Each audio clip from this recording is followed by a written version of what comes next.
Hi, today I'm reviewing the NARS highlighting powder.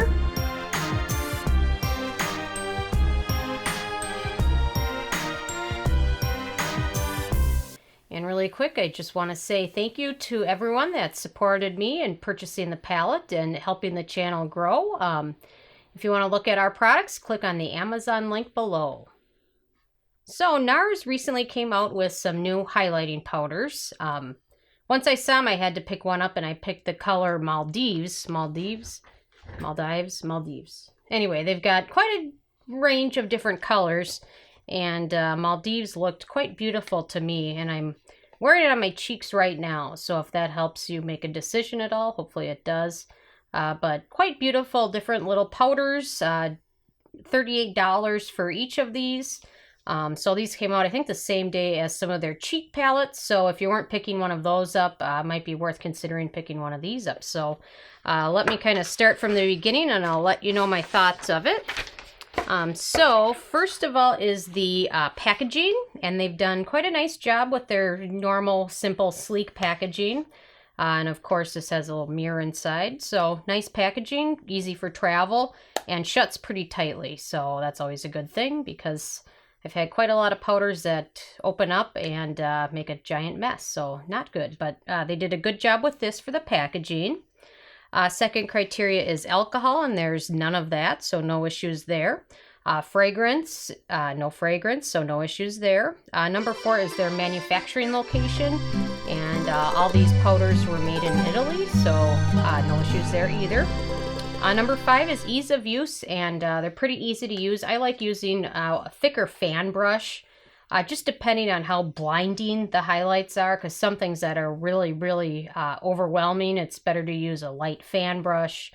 But this one, this is the NYX fan brush, one of their older ones, but it's got a thick enough base and a thick enough brushes on the end that it'll apply enough so you can still get some of the highlighting results, because some brushes are not as thick and they're easy to use with certain powders, and I found because this is a pressed powder as well, that using a thicker brush like this is the easiest way to use. So I gave it a thumb up there.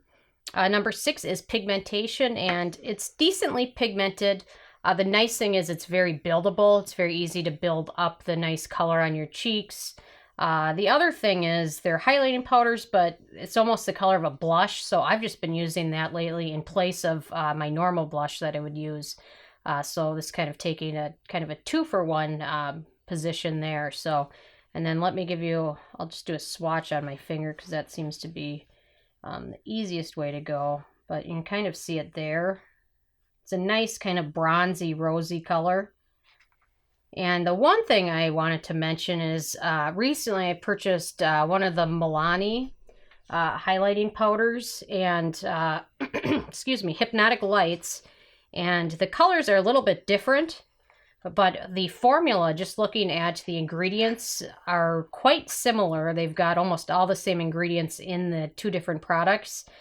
So if you're thinking about purchasing this, because I noticed the powder is almost as fine milled, and the buildableness, if that's a word, and the little to no fallout is pretty similar on these. So you might be able to save yourself some money, because I think this was about $14 and this was $38. So worth considering checking these out. I'll have to review this as well, but I know the color's not the same, but they have different colors with this, so it might be worth checking out, just because I notice how similar they were in the formula and actually the actual ingredients. So there you go on that. Anyway, so but pretty pigmented and easy to build.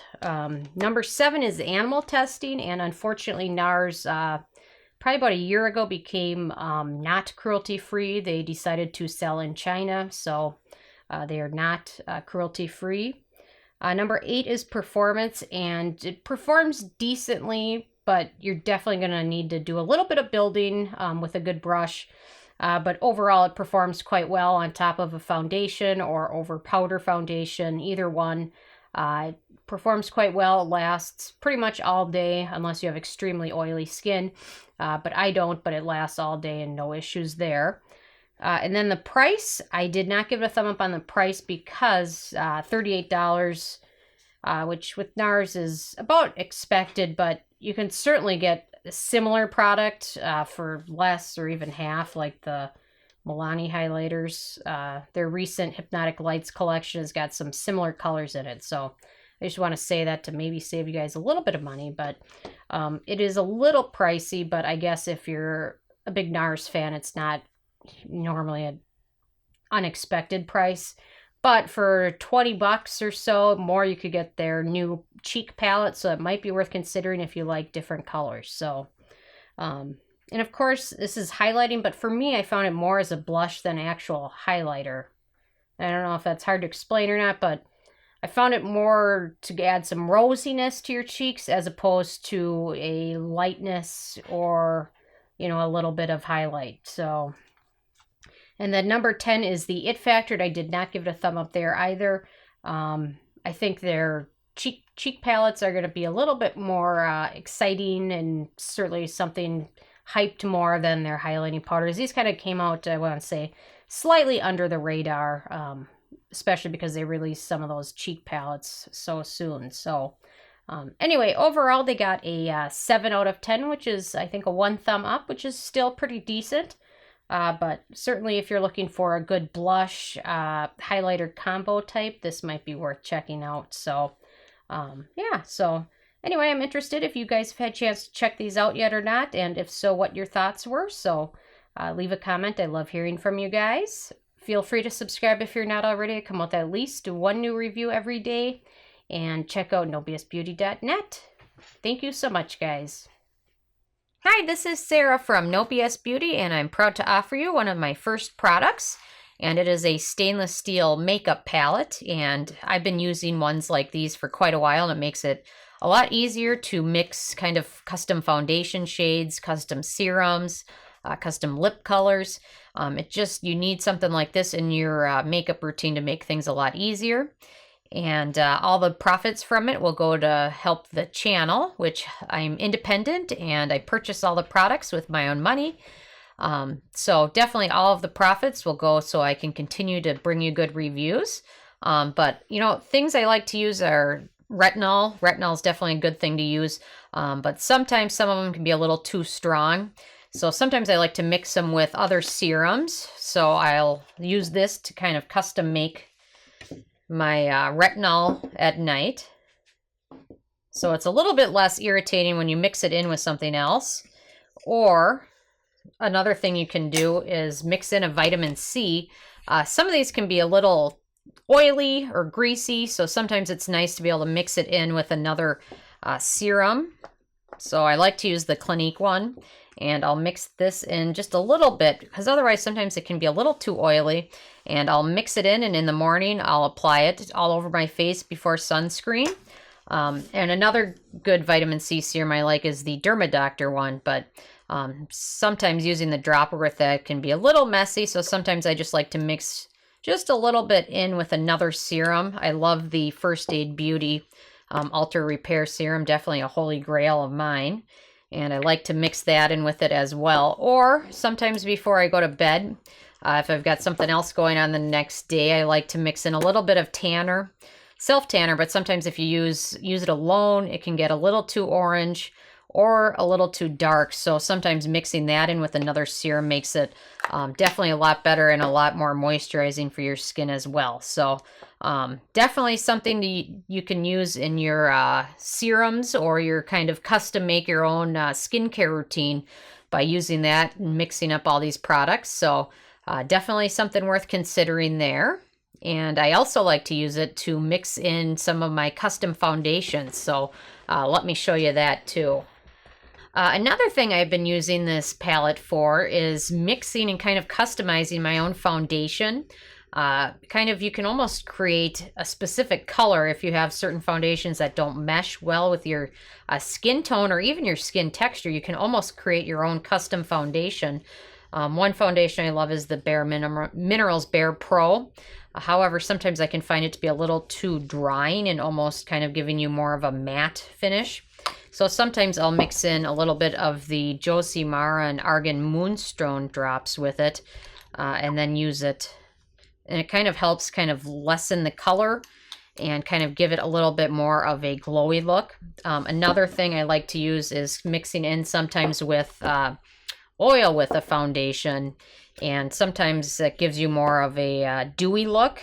So sometimes I'll mix that in with the Dr. Jart, and it helps give you a little bit more of a glow to it. So sometimes mix in just a little bit in. And you definitely want to be careful with what you're mixing just to make sure that the ingredients are compatible, because certain types of foundations don't work well with certain types of other ingredients, but something to consider, definitely. But you can almost create your own custom look. I love this.